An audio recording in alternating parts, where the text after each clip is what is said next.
Bismillahirrahmanirrahim. Assalamualaikum warahmatullahi wabarakatuh. Bertemu kembali di kuliah online, pertemuan yang ke-15 pada bagian ketiga. Berangkat dari peristiwa peradilan Sokrates tersebut, ternyata bagaimana etika, moral, dan nilai mulia hukum dicabut dari akar keadilan. Hanya demi tujuan sesaat, namun memenuhi kepentingan kelompok tertentu. Sungguh sebuah ironi. Athena yang terkenal sebagai negeri paling demokratis di zamannya ternyata memberikan dan menorehkan noda paling hitam yang menjadi pengalaman sungguh berarti dalam dunia hukum dan peradilan. Hukum telah dijadikan sebagai senjata paling ampuh guna mengangkangi nilai-nilai kebebasan dan keadilan.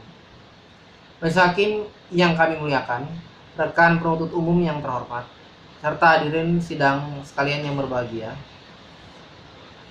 Berkaca dari hal tersebut, sudah sepantasnya apabila kita yang hadir dalam persidangan ini kembali mengetuk hati nurani masing-masing dalam melihat dan mempelajari dengan seksama perkara yang tengah dihadapi. Marilah bersama-sama menghilangkan segala tendensi dan kepentingan apapun.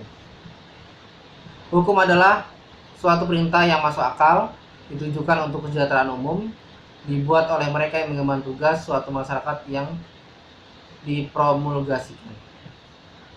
Demikianlah definisi hukum menurut Thomas Aquinas, di mana definisi ini tetap menjadi definisi yang lengkap dan aktual hingga saat ini. Hukum adalah suatu perintah yang logis. Kalau ada hukum yang tidak logis, maka hukum itu bertentangan dengan eksistensinya sendiri. Kelogisan hukum itu sendiri dapat diverifikasikan dalam kalimat-kalimat yang tertuang dalam perumusan suatu tata aturan serta tata sistem yang kemudian menjadi tolak ukur kehidupan bermasyarakat dan bernegara. Ketika proses dalam memperoleh keadilan pada suatu peradilan pidana yang dimulai dari tahap penyidikan hingga adanya putusan peradilan yang memiliki kekuatan hukum tetap gagal untuk mewujudkan keadilan, maka terjadilah apa yang kita kenal dengan miscarriage of justice atau kegagalan dalam penegakan keadilan. Persoalan miscarriage of justice sendiri merupakan persoalan yang universal dan faktual yang dihadapi hampir semua negara dalam penegakan sistem peradilan pidananya, termasuk dalam hal ini penegakan hukum pidana di Indonesia. Majelis hakim yang kami muliakan, rekan jaksa penuntut umum yang terhormat, serta hadirin sidang yang berbahagia. Pengajuan eksepsi dalam suatu persidangan perkara pidana oleh terdakwa dan atau penasihat hukumnya memang sering dinilai sebagai langkah sia-sia dan mengada-ada guna mengulur waktu persidangan. Ada pula yang beranggapan pengajuan eksepsi sebagai bodohan terdakwa dan atau penggugat atau penasihat hukumnya, karena hal itu akan memberikan peluang bagi jaksa penuntut umum untuk memperkuat strategi menggolkan surat dakwaannya. Terlepas dari semua itu, kami para penasihat hukum dari terdakwa berkeyakinan pada pasal 156 KUHP yang memberikan kesempatan terdakwa dan atau penasihat hukumnya mengajukan keberatan tiada lain bermaksud memberikan hak sekaligus kewajiban kepada terdakwa dan atau penasihat hukum guna mengajukan eksepsi apabila memang dalam suatu dakwaan terdapat kekurangan-kekurangan atau kekeliruan bersifat yuridis yang akan menyebabkan terdakwa tidak dapat membela dirinya atau dibela penasihat hukum sebaik-baiknya dan seadil-adilnya sesuai dengan aturan hukum yang seharusnya.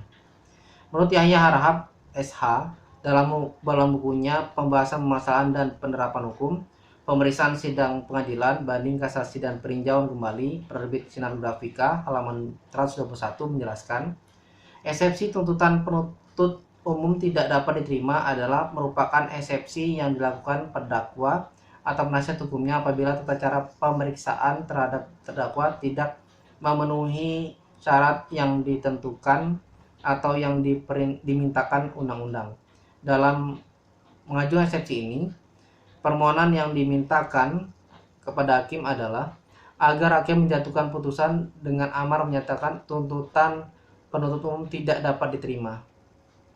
Termasuk dalam kategori eksepsi ini adalah Pertama, eksepsi pelanggaran Miranda Rule bahwa penyidikan tidak memenuhi ketentuan pasal 56 ayat 1 KUHP. Kedua, eksepsi pemeriksaan tidak memenuhi syarat lah delicten. Ketiga, eksepsi penyidikan tidak memenuhi ketentuan dan yang diwajibkan dalam KUHP dan atau peraturan perundang-undangan lainnya yang berkaitan. Sedangkan menuntut Lilik Mulia di SHMH dalam bukunya Hukum Acara Pidana, suatu tinjauan khusus terhadap suatu dakwaan, eksepsi dan putusan peradilan, penerbit Citra Aditya Bakti, Bandung, halaman 102-103 menjelaskan, yang dimaksud eksepsi tuntutan penuntut umum tidak dapat terima adalah: pertama, apa yang didakwakan penuntut umum dalam surat dakwaannya telah kadaluarsa. Kedua, bahwa adanya nebis in idem, yaitu seseorang yang tidak dapat dituntut untuk kedua kalinya terhadap perbuatan yang sama. Ketiga, bahwa tidak ada unsur pengaduan padahal terdakwa didakwa telah melakukan perbuatan tindak pidana yang masuk dalam kategori delik aduan, lah delik. Keempat, adanya unsur yang didakwakan penuntut umum kepada terdakwa tidak sesuai dengan tindak pidana yang dilakukan atau disangkakan. Kelima, bahwa perbuatan yang dilakukan oleh terdakwa bukan merupakan tindak pidana, akan tetapi merupakan ruang lingkup dalam bidang hukum perdata. Cukup sekian untuk pertemuan kita kali ini. Terima kasih telah menonton, semoga bermanfaat. Kita bertemu kembali pada bagian yang keempat. Assalamualaikum warahmatullahi wabarakatuh.